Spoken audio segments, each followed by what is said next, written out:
Hi everyone, in front of me I've got Nothing Phone 3A Lite, and let me share with you how to reset camera preferences on this device.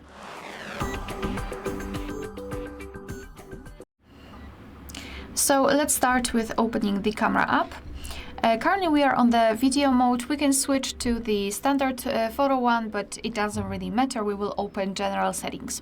So to do that, we have to tap on this arrow in the right upper corner and tap on more settings. Here, let's scroll all the way down to find Reset All Settings, tap on it, and tap on Reset. Now we can go back, and we do not have any kind of information, but you have to trust me that we just successfully reset all camera preferences. Alright, so that will be all. Thank you so much for watching. Please hit the subscribe button and leave the thumbs up.